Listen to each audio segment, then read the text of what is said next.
Bonjour à toutes et à tous déjà, parce que je n'ai pas vu tout le monde. Je voudrais remercier avant de commencer Madame Leroux pour être venue aujourd'hui, avoir accepté notre invitation. Je vous remercie Madame Leroux avec les gens de l'EHPAD. Et nous avons aussi, je tiens à vous le signaler, parmi nous, une personne qui a reçu la Légion d'honneur jeudi à l'EHPAD, c'est monsieur Robert Berbouillou qui est là et qui nous a fait l'honneur d'être présent. Bravo.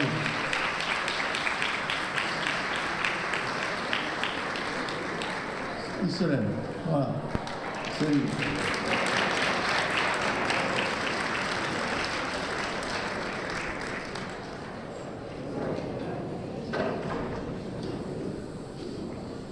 Bon, nous voilà encore une fois réunis pour fêter ensemble la nouvelle année.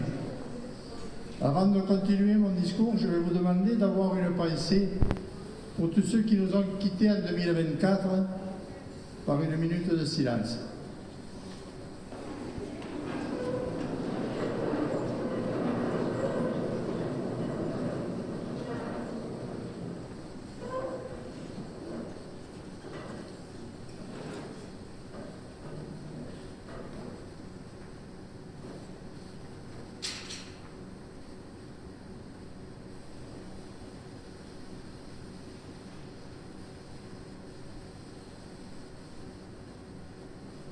Merci. L'année 2025 sera, je pense, très difficile à tout point de vue.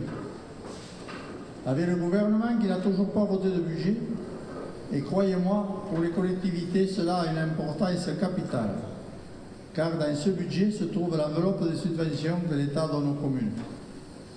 Si, comme nous le laisse entendre, le budget de l'État est voté au mois de février, nous n'aurons pas avant le mois de juillet la somme des aides qui nous seront octroyées. Il est donc très difficile de prévoir les investissements que nous pouvons réaliser cette année. Toutefois, Monsieur le Préfet et Madame la Sous-Préfète nous demandent de déposer les dossiers comme chaque année avant le 17 janvier.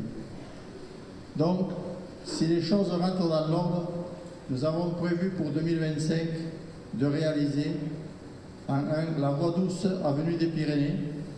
Les piétons pourront, en mobilité réduite, les cyclistes pourront aller en toute sécurité du chemin du Basquis jusque chez le notaire et ainsi qu'avec une traverse de route pourront arriver à la salle multisport. La première tranche concernant la rénovation de la place de la mairie et de la rue Jacques-Dupont devrait voir le jour, ce qui permettra enfin l'accessibilité à la mairie pour les personnes à mobilité réduite et aux personnes déficientes visuelles. Je vous rappelle que l'accessibilité à la mairie, ça fait quand même 16 ans qu'on y travaille. Les trottoirs de la rue Jacques-Dupont seront mis également aux normes d'accessibilité. Nous retrouverons le même nombre de places de parking qui seront signalisées. Nous aurons également un autre monument aux morts qui sera conçu par M. Dominique Fajot avec l'aide de Julien Bouche, artisan serrurier installé avenue des Pyrénées. Tous ces travaux s'étaleront de septembre 2025 à mars 2026. Nous avons également prévu de refaire la toiture de l'église avec la réfection totale de la zinguerie, ainsi que le traitement des poutres qui commencent à être attaquées par les termites. Évidemment, tous ces travaux sont conditionnés aux aides de l'État, du département, de la région et de l'agence de l'eau. Toutefois, si le gouvernement ne vote pas le budget de l'État avant fin février, tous ces investissements seront impossibles à réaliser. De plus, nous avons mis en place l'adressage que nous impose la loi 3DS. Ce sont Claude Luis, Alain Peset et Alain de Dieu qui ont travaillé sur cette loi. Ils ont été amenés à changer parfois le nom de certaines rues et des numéros. C'est un gros travail qui va se terminer par l'envoi à chacun d'entre vous d'une nouvelle adresse. Toutefois, le village, surtout le centre-bourg et certaines rues ne seront pas concernées. Si vous ne recevez rien, c'est que vous n'avez rien à faire. Si vous recevez un courrier, vous devez le renvoyer et en contrepartie, vous recevrez dans votre boîte aux lettres la plaque avec votre numéro et votre nouvelle adresse. Je vous invite à bien suivre les courriers envoyés par la mairie. Dans un mois au plus tard, fin février, tous ceux qui ne seront pas en conformité ne recevront plus de courrier. Les pompiers, les ambulanciers privés ne pourront plus intervenir. C'est quelque chose qui se fait une fois dans votre vie.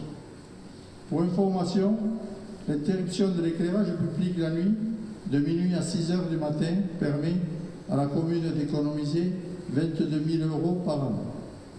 C'est pas rien. En 2025, nous continuerons à ramasser les déchets verts et les encombrants comme les années passées. Pour les services techniques, afin d'assurer le travail de tous les jours, nous avons acheté une balayeuse de rue. Nous avons également fait l'acquisition d'un robot pour tondre les 2 terrains de foot et rugby et le terrain d'entraînement.